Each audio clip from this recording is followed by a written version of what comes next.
Michael Douglas has a new film out. It's called Romancing the Stone. Now, this is Michael Douglas, don't you see? This is Leta Lincoln. He's a star and he's also a producer, but may I tell you something? Oh, sorry, go ahead. May I tell you something? All right. This. Do you know Michael Keaton? I do. The actor Michael Sure. Keaton from Mr. Mom and Night Shift? Yeah. I was interviewing Michael Keaton. Yeah. And I said, our guest today is Michael Keaton. He said, that's not my name. And I looked at him and said, well, you know, I was interviewing like 30 people, and I Sure. thought I got him mixed up. And I said, what's your name? Very concerned. And he said, Michael Douglas. I said, no, your name is Michael Keaton. He said, my name is Michael Douglas, but Michael Douglas, son of Kirk Douglas, has got my name, so I can't take my name. He had to change his name? He had to change his name because of you. I didn't know that. I didn't know that. That's so funny. Well, I had my first name was M.K. Douglas when I first started because of Mike Douglas, the talk show host. And then I fought it and said, look, Michael is different than Mike, and they didn't agree in the beginning, and then they finally accepted it. I didn't know it. Yeah, funny. So you have, even if it's your real name, you have to go to something different. Fine. I always wondered. I never knew why he kind of gave me a pit. The first time I ever saw him, man, he said, "Hi, Mike." Yeah, he could give you a little cleft like your dad. Absolutely. You know, you really put me in mind of your father, Kirk Douglas. You really do. You don't look like him, but no, he's not fantasy. He's so real. There is a look about you when we see you in the film, and also the voice quality. Well, you know something. I'll tell you a secret, quite honestly. I, early in my career, shied away from playing parts or mannerisms that were like my father, I guess, in an effort to find one's own identity. And with this particular character in Romancing the Stone, which I guess is a change for me, although people that know me know it was a part closer to me than anything, and because it's close to me, then you get a chance to, you know, to be yourself, which includes characteristics and mannerisms of half your genes. My minimum price for taking a stranded woman to a telephone is $400. Will you take $375 in traveler's checks? Got a deal. Well, boy, with the success you have already had, with One Flew Over the Cuckoo's Nest, of course, and China Syndrome, Daddy has got to be really proud of you. He's having a good time. I think so. He is. He's having a good time. And this Romancing the Stone puts me in mind of, if you will forgive me, Raiders of the Lost Ark. Oh, I'll take that comparison any day. Action-packed adventure with a lot of exciting things happening. Now, somebody had to get hurt along the way. Michael, did anybody get hurt?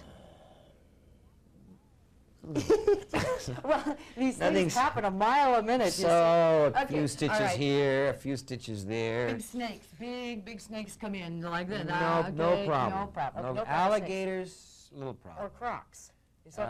They were alligators. Alligators. They were crocodiles. What is the difference? Anybody out there know?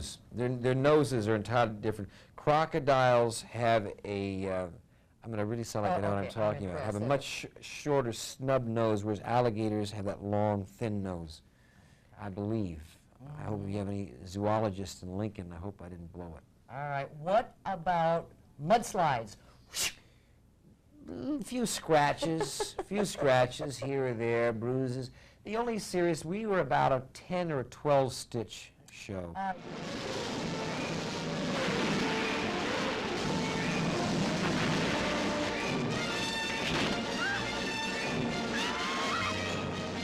We had one accident with the alligators got, you know, a hand and caught, but generally, you know, we had to be careful. A movie like this, you're down in the jungles of Mexico. You can't yell for help. You've got to, you know, get it done. So we try to look out and make sure no one got seriously injured, and we were successful. Now, you've been working on this project about 5 years to bring this to fruition. Did you have any preconceived attitude of yourself playing this role when you got involved and said, I'm going to produce that film? Did you see yourself as a star of the film? Not initially. I always think in terms of the best story, you know, and finding a project that's right. And then secondly, I normally think of Jack Nicholson for every picture I do. I'm a big fan of his, obviously from Cuckoo's Nest, and even offered him a part in China Syndrome. But friends like Danny DeVito, who's in the picture and is one of my oldest friends, who I've been around with forever, said, look, you've been getting away with murder. playing these social redeeming, you know, morally struggling characters that are serious. Why don't you finally show them the sick man you really are? So they said, you know, this is a character that's much closer to you. And then once he said that, I said, you're right. And particularly when you're producing something at the same time and jumping from in front of the camera to and back, you don't have a lot of time for character preparation. So it worked out pretty well. Well, what was the hardest thing for you to do in the film? The producing end of it was exhausting because of the different locations and the fact that there was so much rain. I mean, I just had no idea that it rained that much down there. So you'd go to a location that you'd picked one day and you'd say, I didn't know there was a river here. Where did the river come from? Or you'd have a mudslide, you'd have to lose the road, and a new road would have to be built. So this was a constant, you know, always kept on your toes. You were so grateful when you had one location that you'd be in for more than 2 days. And that was the big problem, just the location. Well, there was a lot of rain in the film. You didn't cue the rain? You didn't say, hey, bring in the rain? That was real rain? That was real rain, but then what happens, and it was serious, I never seen rain like that, but then what would happen is, once we decided, oh, we got to shoot with this, it looks great, I think, don't you? I mean, it gives it gives it a nice, very wet look. Very wet look, and I never mind seeing Kathleen Turner in the wet look. Oh, I yeah. enjoyed that for a long time. And so what happened is that once the rain would stop, you'd be in the middle of a scene, and then sometimes you'd have to then bring in the water trucks to add the rain. Mm-hmm.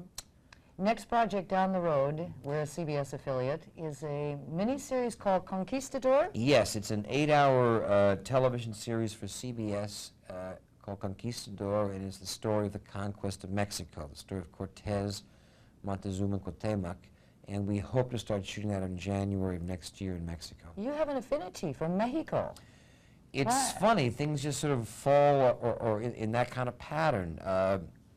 Romancing the Stone actually takes place in the jungles of South America, but it made sense to shoot it in Mexico. Well, you know what's interesting? What the network is finding, that the made-for-television miniseries and movies are doing a lot better in the ratings than the feature films. Sure, well, because of the cables and all of that. Yeah. I mean, you know, projects now, movies that are showing on television, you know, have already been exposed so much. And I think it's great because I'm a big supporter of television. I enjoyed when I was doing Streets of San Francisco for all these years, and I think that that these miniseries and these movies for television are a chance to deal with subject matters that you can't normally do in features.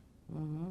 Have you seen Terms of Endearment with your friend Danny DeVito? And Jack Nicholson, I certainly have. And Jack Nicholson. Do you know where that was filmed, Michael? Pretty close to Lincoln.